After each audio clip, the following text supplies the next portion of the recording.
The story begins with the aftermath of a terrifying dungeon incident. What started as an ordinary situation quickly turned into a nightmare when powerful monsters appeared and innocent students were trapped inside. Jiha and the other survivors found themselves surrounded by creatures driven by an overwhelming desire to kill humans. The smell of blood filled the air, awakening the savage instincts of the orc hunters. Jiha realized that they had almost no chance of surviving. His mana was nearly exhausted, and he knew he had only one opportunity left to protect everyone. Just when the situation seemed hopeless, Sung Jin-Woo arrived. His presence immediately changed the atmosphere. Jiha was relieved to see him, but at the same time, she could not ignore the terrifying aura surrounding him. His eyes looked completely different from before, almost as if something within him had awakened. Jin-Woo calmly ordered Igris to protect Jiha, while the others escorted the students towards safety. He then turned his attention toward the monsters. One of the High Orcs was shocked to discover that the immortal High Orcs were actually Jin-Woo's soldiers. The creature demanded to know who Jin-Woo really was and why he could speak their language, but Jin-Woo had no intention of explaining himself. The orcs attacked together, yet Jin-Woo's overwhelming strength made the battle almost meaningless. One of the monsters eventually admitted that their minds were filled with a mysterious command telling them to kill every human they encountered. Jin-Woo asked whether that same voice was ordering them to kill him. The answer was clear. They did not even recognize him as an ordinary human anymore. Jin-Woo accepted that answer and told them that he would forgive them, but forgiveness would not make their deaths painless. The battle ended with the monsters being completely overwhelmed. Afterward, Jin-Woo used powerful healing magic to restore the injured survivors, astonishing everyone around him. Even experienced healers were shocked by the strength of his abilities. His power was no longer something that could be compared with an ordinary hunter. Soon, the group moved toward the dungeon's boss room, unaware that an even greater challenge was waiting for them. Inside was an Arch Lich, one of the most feared dungeon bosses, surrounded by countless undead warriors. The creature had previously destroyed a powerful guild and caused a catastrophic dungeon break. Even an ordinary A-rank hunter would have struggled against it. The hunters realized they were trapped, with undead enemies attacking from every direction. But Jin-Woo remained calm.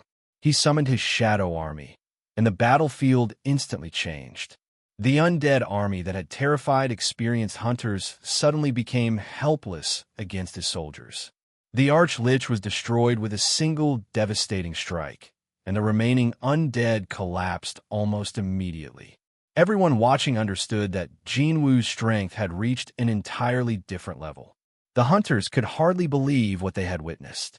They knew Sung Jin-Woo was powerful, but seeing him destroy an Arch Lich with a single attack proved that his strength was beyond anything they had imagined.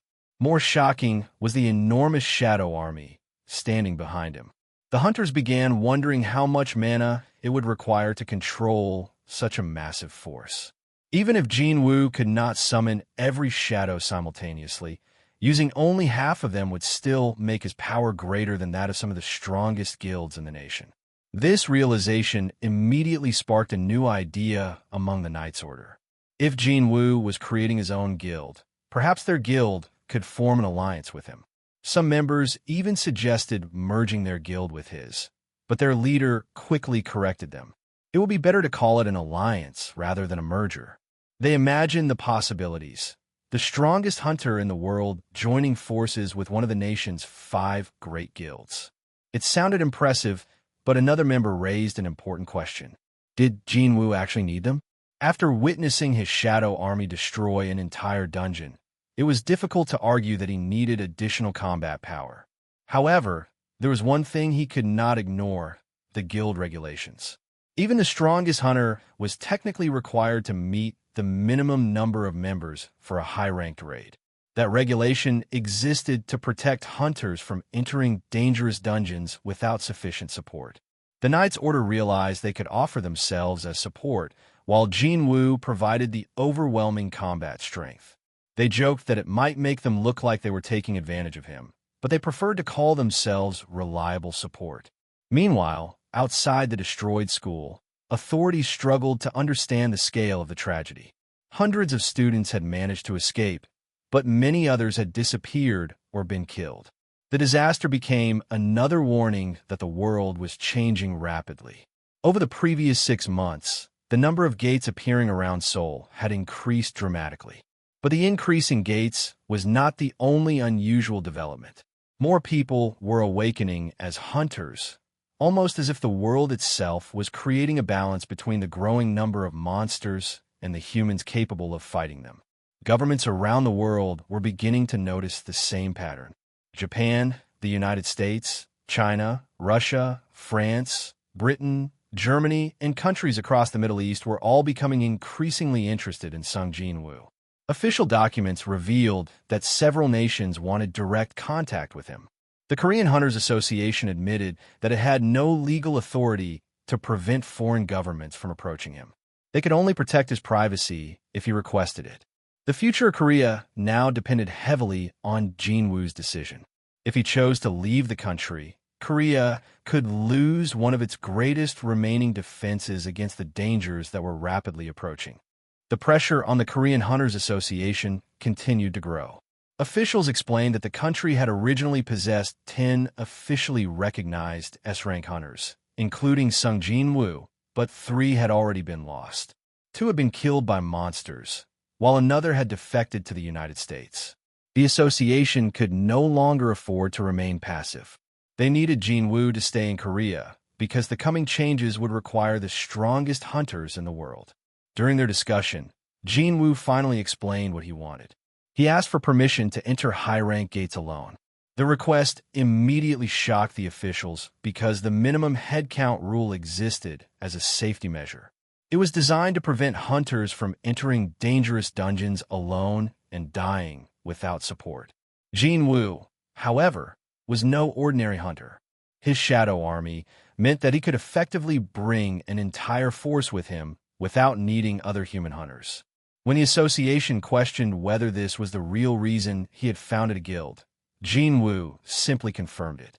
He wanted the freedom to enter dangerous gates without being restricted by regulations designed for ordinary hunters.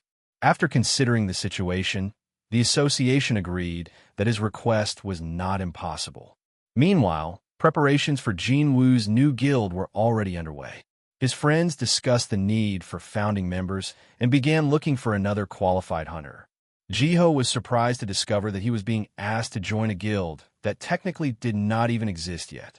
He wondered whether he was being tricked, but the others assured him that the person behind the plan was someone whose identity would completely change his opinion.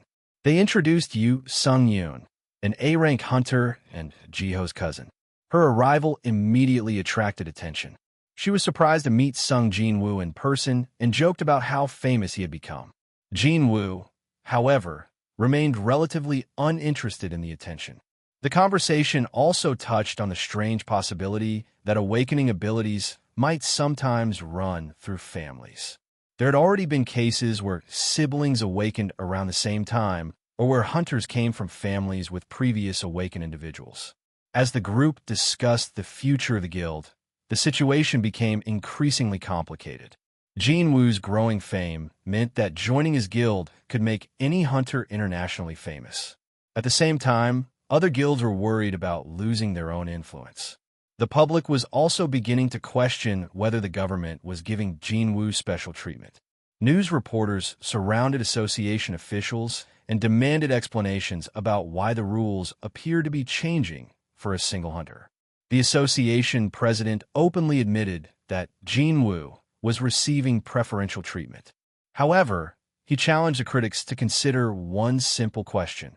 If they had to enter a dangerous dungeon, would they rather follow 20 ordinary A-rank hunters or one man capable of commanding an army powerful enough to destroy an entire dungeon alone?